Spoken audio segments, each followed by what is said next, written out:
Estou pensando em compartilhar com os irmãos algo que tem feito parte das minhas últimas reflexões. Nós vamos ler um versículo que está em Tito, capítulo 3. A última vez que passei no Tupi, no início do ano, nós vemos no capítulo 3, em outros versículos. Hoje nós vamos ler Tito, capítulo 3, vamos ler o primeiro versículo. Vamos ler apenas um versículo.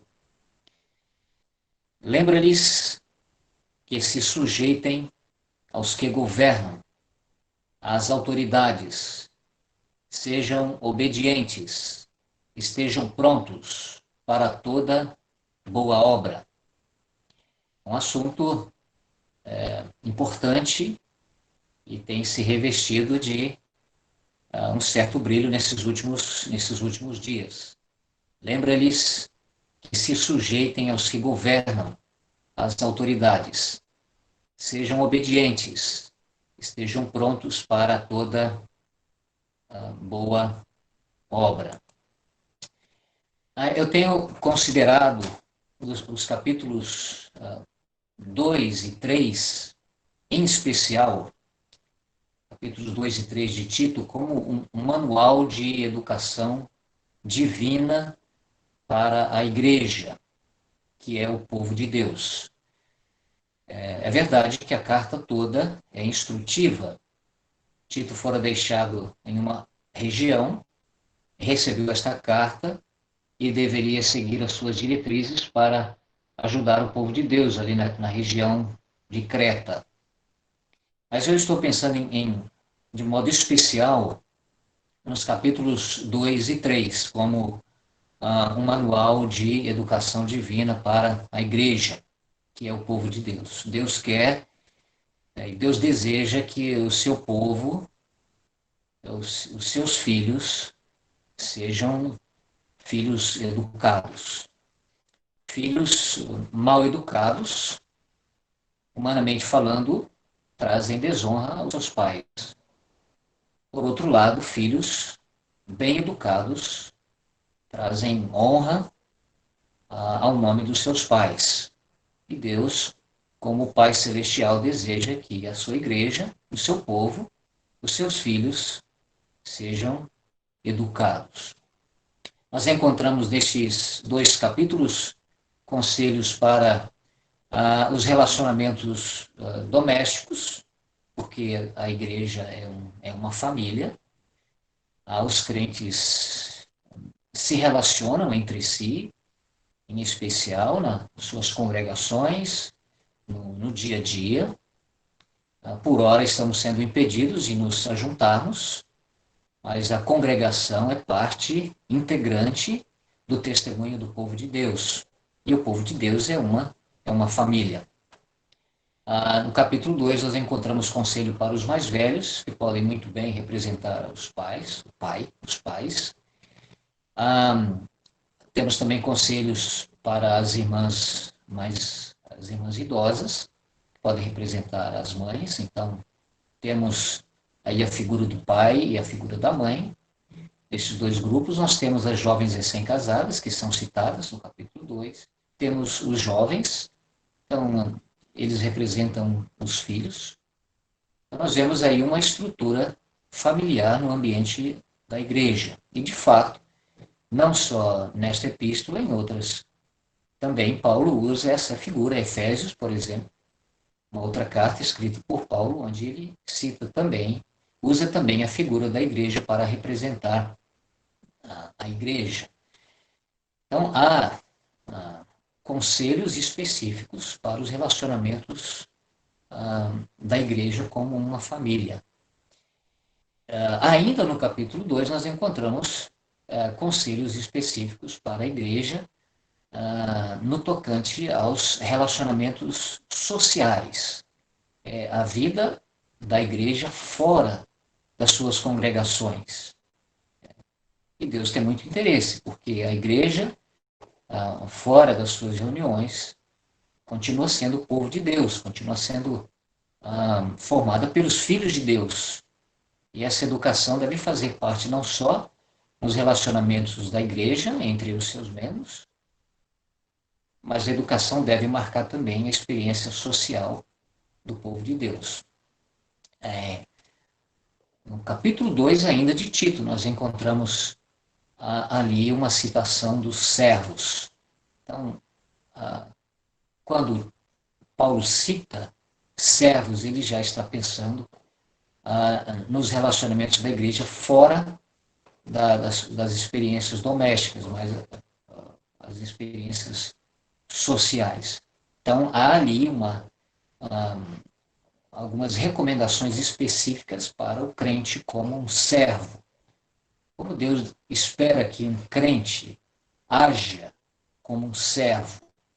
A gente pode fazer uma contemporaneização dessa palavra. Como Deus espera que o seu filho, como funcionário, como um empregado, se comporte, se relacione com o seu empregador. Então, nós temos em Tito 2 conselhos específicos nesse sentido. Então, Deus precisa ser honrado, deve ser honrado no ambiente da igreja, nos relacionamentos dos crentes entre si, e Deus precisa ser e deve ser honrado também pela igreja nos seus relacionamentos sociais. Então, o pai precisa ser honrado pela conduta dos filhos, dos seus filhos em todos os seus relacionamentos. Eu considero esse esboço que o Espírito Santo fez, capítulos 2 e 3, para tratar desses conselhos, eu acho muito claro, muito significativo e muito simples para a igreja poder entender.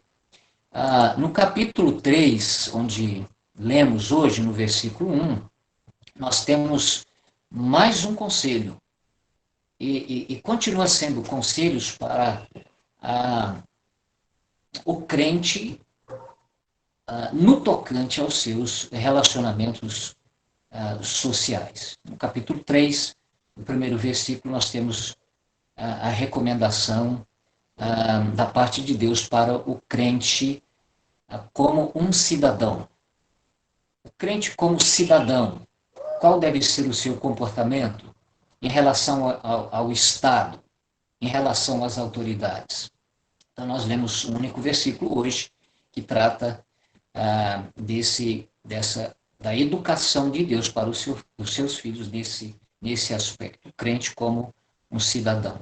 O que a sã doutrina, como a palavra, os conselhos que Deus deixou para a sua igreja, para a orientação da sua igreja chamada sã doutrina, é um conjunto de doutrinas de ensinos saudáveis. O que a sã doutrina recomenda para o crente como um cidadão? Então, nós vemos que Deus espera que os seus filhos se sujeitem ao governo civil. Repetindo a leitura, lembra-lhes, estava observando isso e concluí que era um assunto já conhecido daqueles irmãos, mas eles precisavam ser lembrados, e nós precisamos ser lembrados das nossas responsabilidades frequentemente. Então, lembra-lhes que se sujeitem aos que governam, às autoridades, sejam obedientes, estejam prontos para toda boa obra. Então, o que essa doutrina espera do crente como cidadão é sujeição às autoridades, sujeição aos que governam. Estejam prontos para toda a boa obra. Eu vou dizer que o versículo primeiro já é o contexto onde encontramos um exemplo das boas obras que Deus de antemão preparou para que andássemos nelas. Efésios capítulo 2, versículo 10, é onde está este versículo que acabei de citar. Somos feitura dele, criados em Cristo Jesus para as boas obras. Criados em Cristo Jesus para as boas obras. Então temos aí uma das razões, um dos objetivos para a nossa regeneração. Criados em Cristo Jesus para as boas obras, as quais Deus de antemão preparou para que andássemos nelas. Deus previamente preparou boas obras para que os seus filhos as observassem. E uma delas, para não ficar sem exemplo, uma delas é encontrada no versículo 1, onde lemos do capítulo 3 da carta que Paulo escreveu a Tito. Estejam prontos para toda boa obra. E o contexto do versículo 1 já dá esse exemplo. A sujeição às autoridades, sujeição aos que governam, é uma prática de boa obra que Deus de antemão preparou para que os seus filhos observassem. Então, irmãos, como cidadão, em relação ao Estado, ao governo civil, Deus espera que nos sujeitemos aos que governam, às autoridades, sejam obedientes. Aqui a autoridade é considerada, em termos gerais, disse simplesmente que ela é digna de honra. Se sujeitem aos que governam, obedeçam às autoridades. Então, a autoridade é considerada aqui em termos gerais, sem entrar em muitos detalhes. Simplesmente aprendemos no versículo 1 do capítulo 3 que a autoridade é digna de honra, é merecedora de honra. Autoridade eu preciso dizer isso, dada a sua importância, autoridade é o princípio que sustenta e harmoniza o universo. Autoridade é o princípio que pacifica a convivência nos relacionamentos humanos. A autoridade é o princípio que não só pacifica, mas organiza todos os nossos relacionamentos. Toda a vivência humana, todo o ciclo de relacionamento, pequeno, médio ou grande, precisa observar o princípio de autoridade, o princípio de governo, para que os relacionamentos sejam pacificados e para que os relacionamentos sejam organizados. As distorções praticadas pelas autoridades humanas não esvazia a autoridade da dignidade que ela tem em si mesma. A autoridade ela é digna em si mesma do nosso respeito, da nossa obediência. Não é porque os elementos, os atores humanos distorcem o princípio de governo, administram mal o princípio de governo, que significa que a autoridade não precisa ser obedecida. Não, ela em si mesma, ela é digna de honra. As falhas, não só as distorções, como também as falhas das autoridades, não legitimam a rebelião e a anarquia. O cidadão atento vai perceber que nós estamos caminhando e está sendo trabalhado uma sociedade que despreza valores, que ignora os marcos que Deus estabeleceu.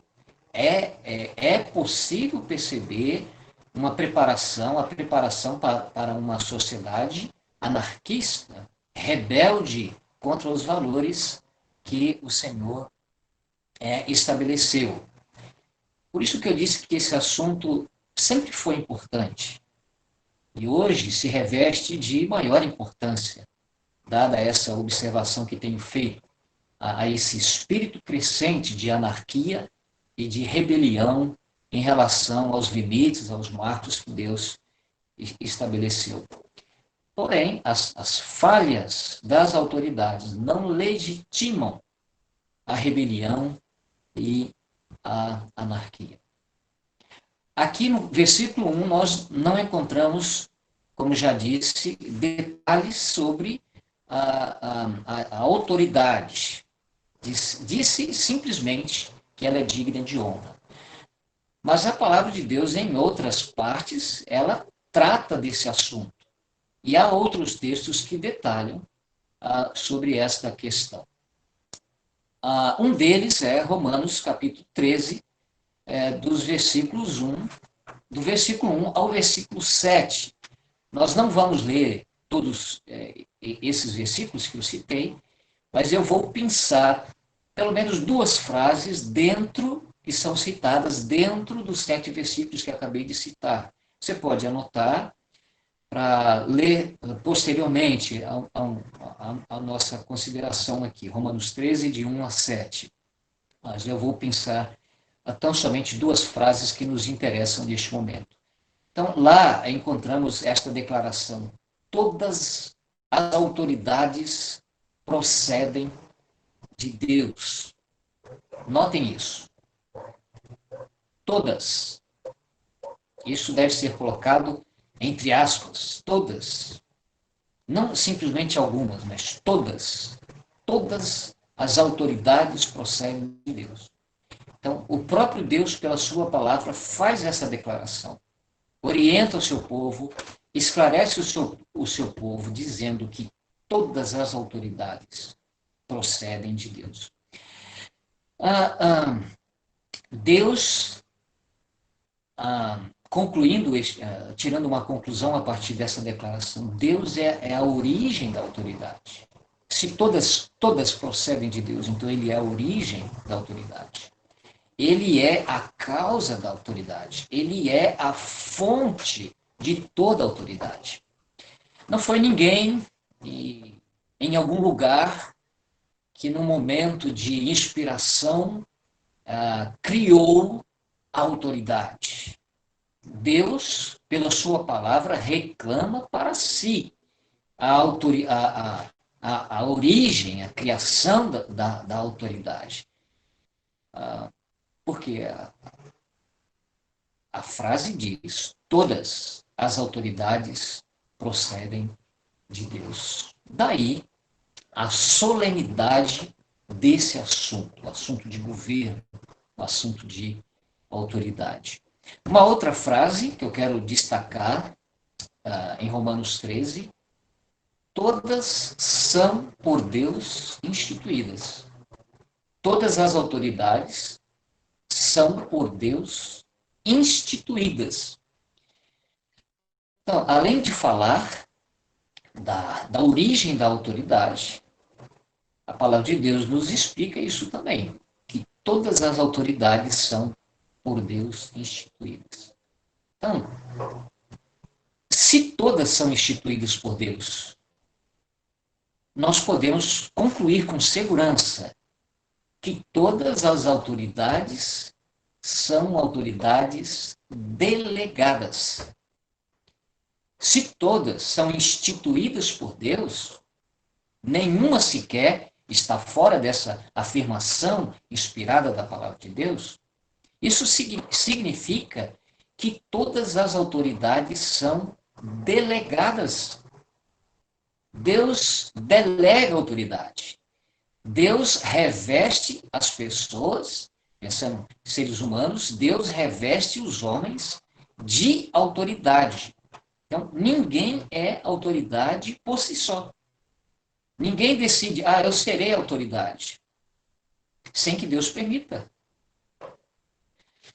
Todas as autoridades são por Deus instituídas. Se elas são instituídas, isso significa que elas são delegadas. São autoridades representativas. Elas representam uma autoridade maior. Elas representam a autoridade divina. Enquanto pensava nisso, me lembrei daquela ocasião quando o Senhor Jesus havia sido preso pelos judeus e levado até Pilatos. E em Atos, João, melhor dizendo, 19, João capítulo 19, versículos 10 e 11, lemos assim: então Pilatos o advertiu o Senhor Jesus, dizendo: não me respondes? Não sabes que tenho autoridade para te soltar, tenho autoridade para te soltar e autoridade para te crucificar? Pilatos está fazendo essa pergunta ao Senhor Jesus. Você não sabe que eu tenho autoridade para te soltar, se eu quiser, e tenho autoridade para te crucificar, se eu decidir que assim o seja? E qual foi a resposta do Senhor Jesus a essa declaração que Pilatos fez? Versículo 11, no versículo 11 temos a resposta do Senhor Jesus. Nenhuma autoridade terias sobre mim, se de cima não te fosse dada. Você não teria nenhuma autoridade sobre mim, se de cima, se do alto, se do Pai não te fosse dado. Então, notem os irmãos, os amigos, os ouvintes da palavra de Deus. A harmonia que há naquilo que Paulo escreveu, todas as autoridades foram instituídas por Deus. Com essa declaração do Senhor Jesus Cristo, você, Pilatos, se você tem autoridade sobre mim, é porque você recebeu autoridade de cima. O Senhor Jesus Cristo, em harmonia com aquilo que Paulo escreveu, dizendo que Deus é quem reveste as pessoas de autoridade. Se não fosse a palavra de Deus, teríamos condições de admitir no nosso coração que fora Deus quem instituíra Pilatos, de revestir a Pilatos de autoridade? Quem foi Pilatos? O que foi Pilatos? O que fez Pilatos? O Senhor Jesus Cristo disse para ele: nenhuma autoridade teria sobre mim, se de cima não te fosse dado. Porque todas as autoridades, elas são instituídas por Deus. Pedro, por sua vez, fala também de autoridade na primeira carta que ele escreveu e diz que as autoridades são enviadas por Deus para castigo dos malfeitores e para louvor dos que as obedecem.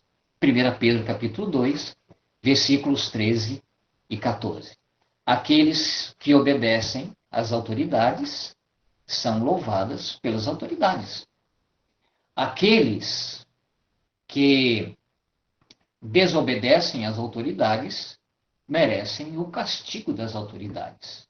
É o que Pedro está dizendo. Sujeitai-vos a toda instituição humana por causa do Senhor, quer seja o rei como soberano, quer as autoridades como enviadas por ele, tanto para castigo dos malfeitores, como para louvor dos que praticam o bem. A conclusão que nós podemos tirar é que quem se sujeita às autoridades não deve, não precisa temê-las. Quem, por outro lado, as transgride, será castigado, porque foram postas para a manutenção da ordem. Quando lemos esta declaração de Pedro, é uma declaração inspirada, não é meramente a opinião de Pedro, é uma afirmação inspirada. As autoridades foram colocadas para a manutenção da ordem da sociedade, da ordem civil, da ordem doméstica, da ordem dos relacionamentos. Quem obedece é louvado. Quem desobedece merece o devido castigo. Tem um outro texto onde encontramos o Senhor Jesus Cristo em relação às autoridades. Naquela ocasião, quando ele foi experimentado pelos herodianos, que eram namorados da política, eram namorados do governo, e eles abordaram o Senhor Jesus Cristo fazendo um questionamento E o questionamento tinha a intenção de provar, de experimentar o Senhor Jesus Cristo. Então, eles perguntaram, os herodianos perguntaram ao Senhor Jesus se devia pagar o imposto a César.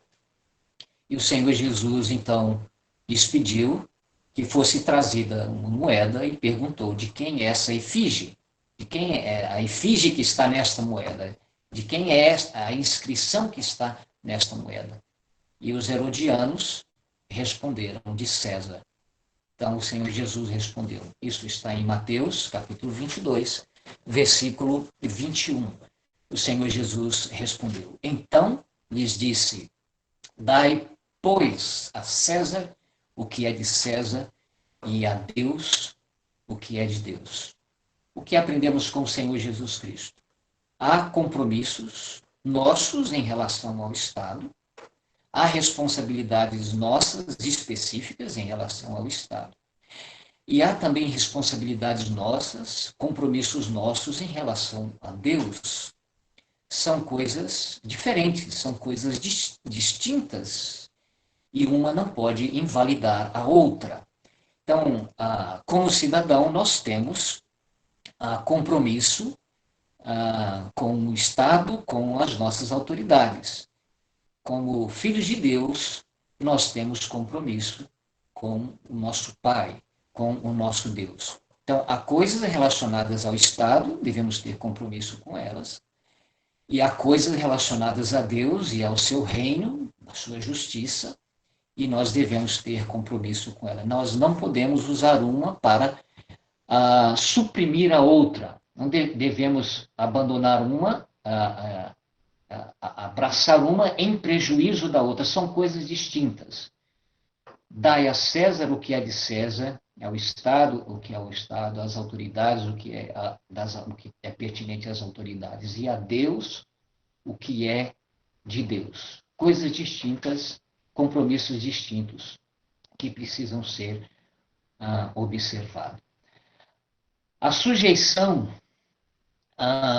requerida pelas Escrituras, dos salvos, a sujeição às autoridades, ela se torna tensa quando as autoridades se levantam contra o Senhor e contra o seu Cristo. O Salmo 2, nós encontramos o salmista fazendo essa observação, dizendo que os reis da terra, que as lideranças humanas se organizaram contra Deus e contra o seu ungido. Então, essas autoridades são legisladores, são juízes, e nós temos essas dimensões, né, de governo legislativo, judiciário e executivo. São essas pessoas que fazem as leis aqui na Terra. Quando elas se organizam contra Deus e contra o seu ungido e criam circunstâncias, leis contra Deus e contra o seu ungido, então essa atitude das autoridades pode tornar tensa a obediência que os crentes devem prestar, os crentes em especial, prestar em relação às autoridades. Então, a sujeição dos salvos, em especial, às autoridades se torna tensa, áspera, quando as autoridades se levantam contra o Senhor e o seu Cristo. Quando o Estado quer tirar de Deus o que é devido a Deus. Eu separei no Velho Testamento pelo menos 2 exemplos para isso que eu estou dizendo, de tensão entre obedecer a Deus e obedecer aos homens. No Velho Testamento, eu quero destacar, portanto, 2 episódios que podem exemplificar muito bem essa tensão. O primeiro episódio em Daniel, capítulo 3, um episódio onde estão envolvidos aqueles três amigos piedosos de Daniel. Eles estavam cativos em outra terra, debaixo de um governo gentio, de um governo pagão, porque Israel e Judá foram levados cativos.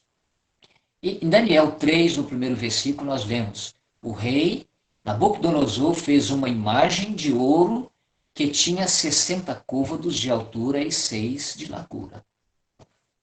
O rei, né, o imperador, de então fez uma imagem com as dimensões que são citadas aqui nesse texto. Levantou-a no campo de Dura, na província da Babilônia. No momento, versículo 5, em que ouvides o som da trombeta, do pífaro, da harpa, da cítara, do saltério, da gaita de foles e de toda sorte de música, vos prostrareis e adorareis a imagem de ouro que o rei Nabucodonosor levantou. Qualquer que se não prostrar e não a adorar, será, no mesmo instante, lançado na fornalha de fogo ardente. Então, nós temos aqui, no capítulo 3, eu li apenas 3 versículos deste capítulo 3, para exemplificar essa tensão que pode existir. É quando fica tenso ao crente se sujeitar às autoridades. Nesta passagem, o rei criou uma imagem, o primeiro, Nabucodonosor é o primeiro rei de uma série de reis que são citados ali. Então, o império de Nabucodonosor, o império babilônico, depois vem o império medo-persa, depois o greco-romano e depois o império romano. E são 4 impérios que são citados na profecia de Daniel. Então, o primeiro império é o império babilônico, tendo como seu cabeça Nabucodonosor. Então, o primeiro império citado começa com uma estátua. Então, o imperador fez uma estátua, desejando que essa estátua fosse adorada. O último imperador citado no livro do Apocalipse, o homem da iniquidade, fará também uma estátua. E em Apocalipse, lemos que essa estátua chegará a falar. Então, um império começa com uma estátua e termina um outro império com uma outra estátua. Então, esses impérios humanos começando assim, com a idolatria. E esses 3 homens piedosos estavam inseridos neste império. E estavam sendo obrigados a se prostrarem diante dessa estátua que fora criada por Nabucodonosor. Se não o fizesse, seriam lançados dentro da fornalha que fora acesa. Então, nós temos aqui um exemplo de tensão. É quando o Estado quer tirar aquilo que pertence a Deus.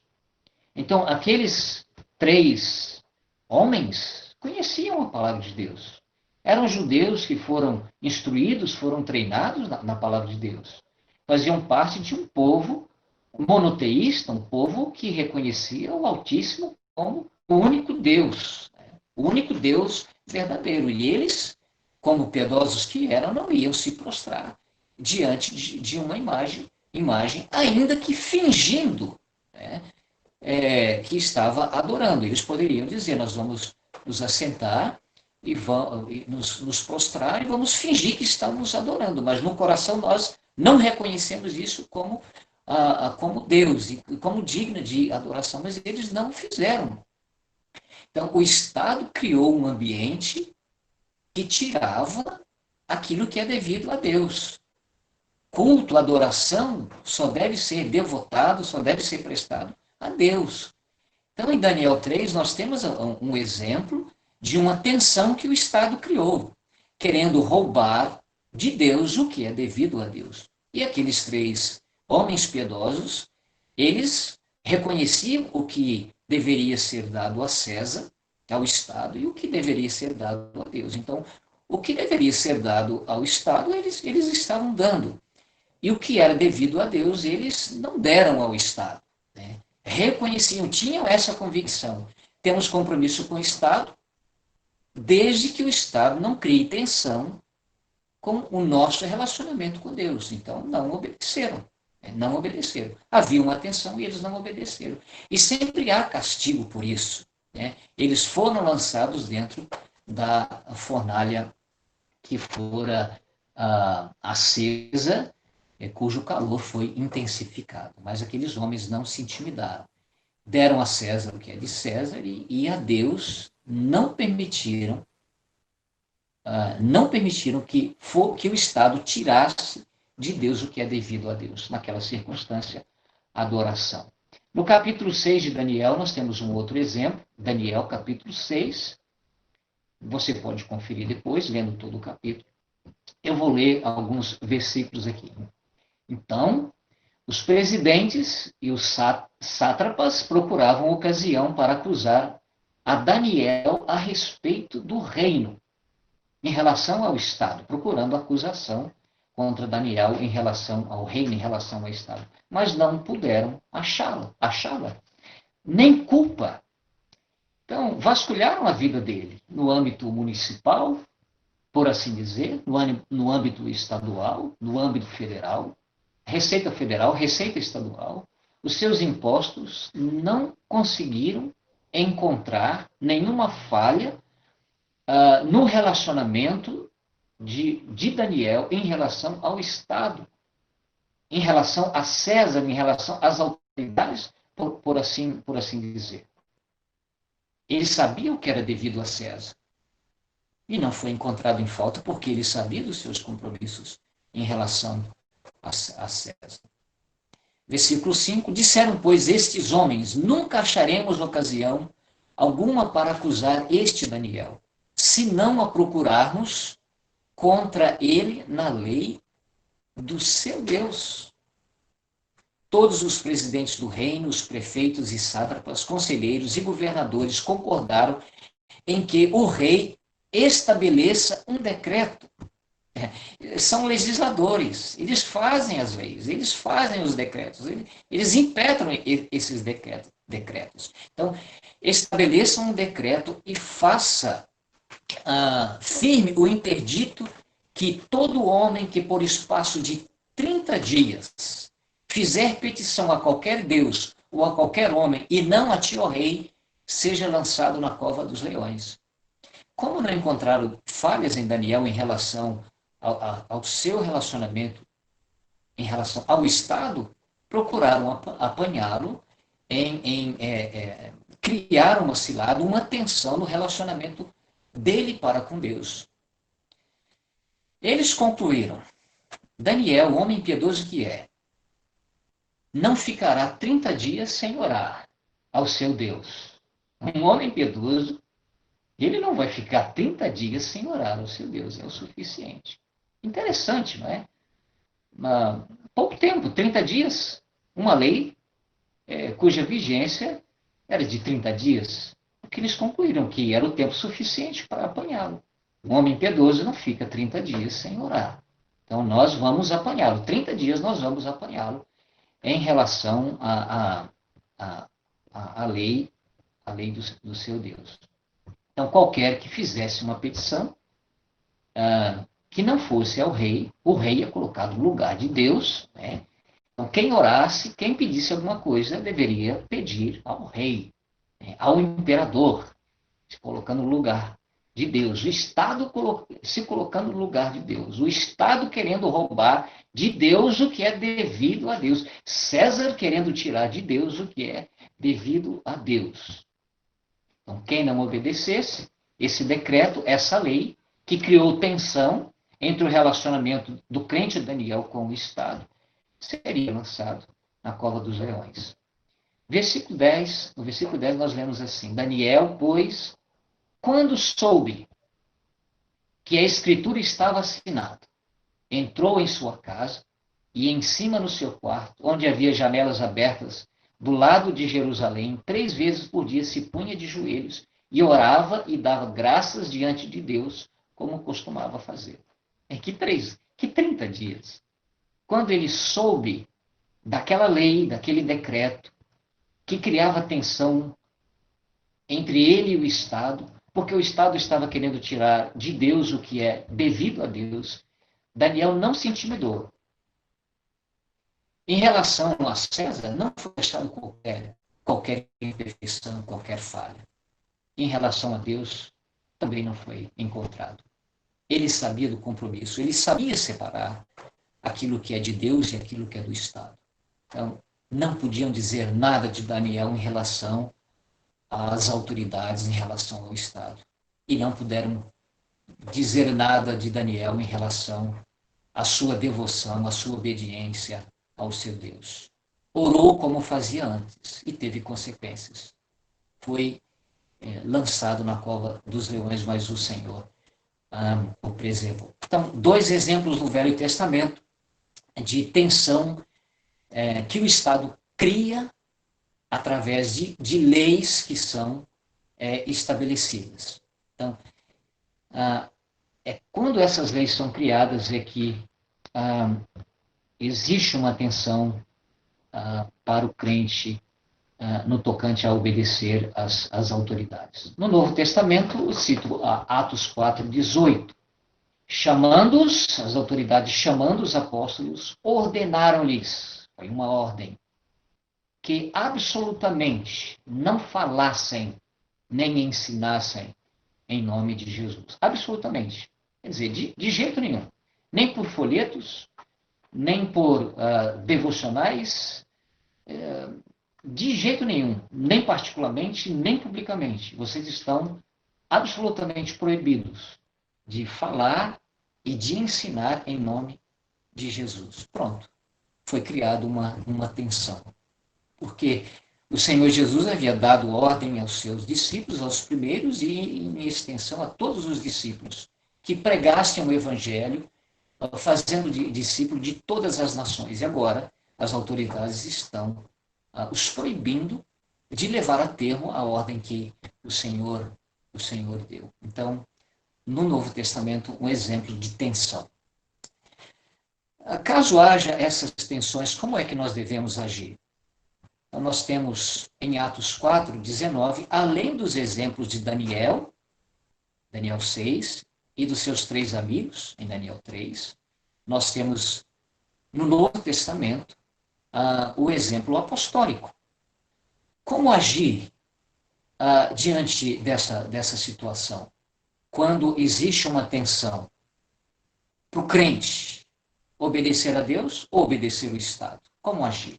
Então, nós temos o exemplo apostólico em Atos 4:19. Mas Pedro, depois de serem proibidos de falarem e ensinarem em nome de Jesus, nós vemos em Atos 4:19.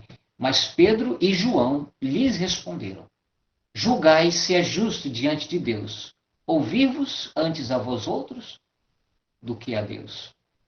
Então, entre obedecer a César e obedecer a Deus, quando essa tensão, o que devemos fazer? O exemplo apostólico, obedecermos a Deus. No Novo Testamento, nós temos também o exemplo da igreja em Jerusalém, Atos 4 ainda, versículos 23, 24 e 29. Uma vez soltos, os apóstolos foram presos, procuraram os irmãos, lhes contaram quantas coisas lhes haviam dito os principais sacerdotes e os anciãos.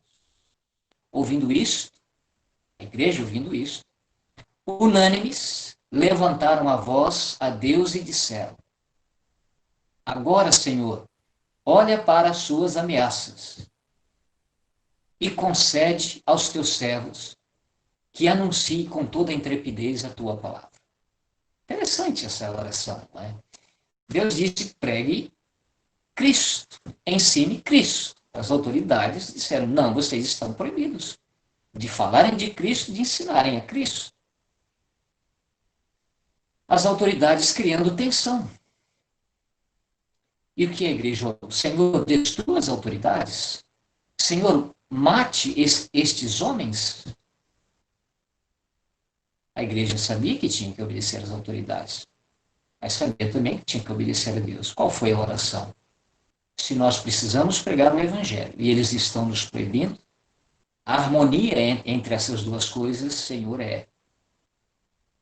nos dê intrepidez, nos dê coragem para levarmos a termo a sua palavra, a pregação do evangelho, falar de Cristo e anunciar a Cristo. Nós temos também, ainda no Novo Testamento, o exemplo da doutrina. Temos o exemplo de Cristo, temos o exemplo apostólico, temos o exemplo da igreja e temos o exemplo da doutrina. O que diz a doutrina? 1 Timóteo 2, 1 e 2. Antes de tudo, pois, exorte que se use a prática de súplicas, oração, intercessões, ações de graças em favor de todos os homens. Agora perceba como o foco fecha num grupo específico, em favor dos reis e de todos que se acham investidos de autoridade, orando por todos os homens e entre eles, em especial, pelos reis e por todos os que se acham investidos de autoridade. E isso tem um objetivo: para que vivamos vida tranquila e mansa, com toda piedade e respeito. Para termos vida tranquila e mansa, com toda piedade e respeito. Para termos um ambiente para exercermos a nossa piedade, a nossa devoção, a nossa fé. O segredo não é escolher o melhor candidato. O segredo não está na urna. O segredo está em orar a Deus. Orar em favor dos reis e de todos os que se acham investidos de autoridade. E é pela oração, pela intercessão, que vamos ter um ambiente favorável. Pelas orações, o Senhor agindo no coração dessas autoridades, na forma de legislar, na maneira de formular os projetos de leis, os projetos que finalmente se tornarão em leis através da oração. Então, nós estamos pensando qual deve ser a nossa atitude quando existe a tensão, quando o Estado quer tirar de Deus o que é devido a Deus. Aquilo que nós devemos a Deus e o que o Estado quer tomar de nós, aquilo que nós devemos devoltar a Deus. Então, temos o exemplo do Senhor Jesus, o exemplo de Daniel, dos seus amigos, apostólico, da igreja, o exemplo da doutrina. E eu estou citando 1 Timóteo 2, 1 e 2. Então, o segredo, a nossa liberdade, a liberdade está na oração da igreja e não na bancada evangélica. Eu ouvi certa feita um irmão orando, dizendo para o Senhor iluminar a bancada evangélica que nos representava. Não é isso que a palavra de Deus nos ensina. A palavra de Deus nos ensina que nós dependemos de Deus. Nós precisamos orar a Deus, nós precisamos recorrer a Deus. E as autoridades, nem estou pensando em bancada evangélica, porque isso são divisões que os homens criaram aí, não é? As autoridades que precisam da oração da igreja para que sejam bem sucedidas. Notem todos que me ouvem nesta hora. Pela oração que a igreja fez em Atos capítulo 4, olhando a oração, considerando, meditando a oração, nós percebemos que aqueles crentes não abriram mão dos valores cristãos. Não abriram mão dos valores que tinham, das convicções que tinham. Eles não venderam a consciência. Eles souberam orar diante de uma situação difícil. E nós devemos tirar exemplo disso para nós também, irmãos. Não negociando as nossas convicções por qualquer tipo de bolsa assistencial.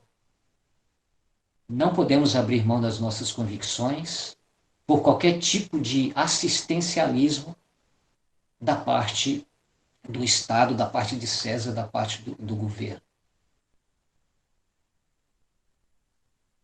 E outra coisa, sujeição às autoridades não é militância política. Sujeição não é militância política em favor da esquerda, porque, como dizem agora, a política está polarizada aqui no Brasil. Sujeição às autoridades não é fazer militância em defesa da esquerda. Sujeição às autoridades não é fazer militância em favor da direita. Nós precisamos ler a palavra de Deus como filhos de Deus, tomar conhecimento da vontade do nosso Pai. Devemos conhecer os valores que o Senhor estabeleceu para a criação. E esses valores precisam dirigir a igreja. Esses valores precisam orientar e educar o povo de Deus. Então, sujeição não é fazer militância política para a direita ou para a esquerda. É conhecer a palavra de Deus, conhecer a vontade de Deus e nos sujeitarmos à autoridade naquilo que naquilo que é digno da nossa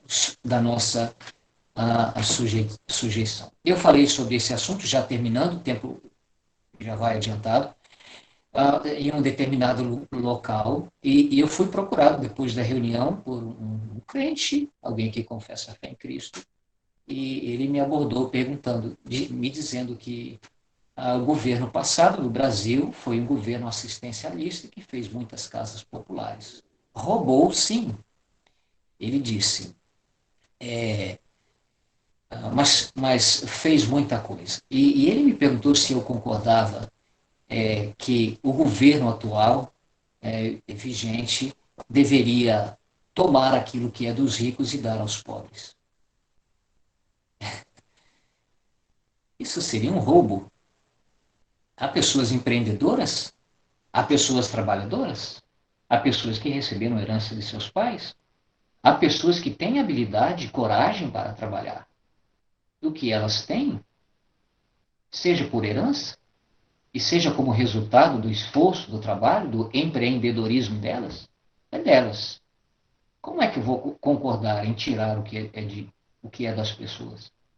Eu disse para ele que o ser humano precisa da dignidade de ter um emprego, de ter um trabalho, de exercer um trabalho, de trabalhar para ter o seu próprio sustento. A conversa foi um pouco mais. Eu percebi que aquele irmão, ele era um militante. Ele vendeu a sua consciência por causa da assistência que recebeu do governo passado. E ele se esqueceu da agenda contrária à vontade de Deus.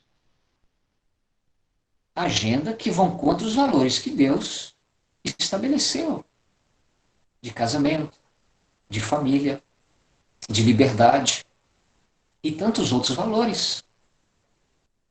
Casamento homoafetivo e que é defendido também.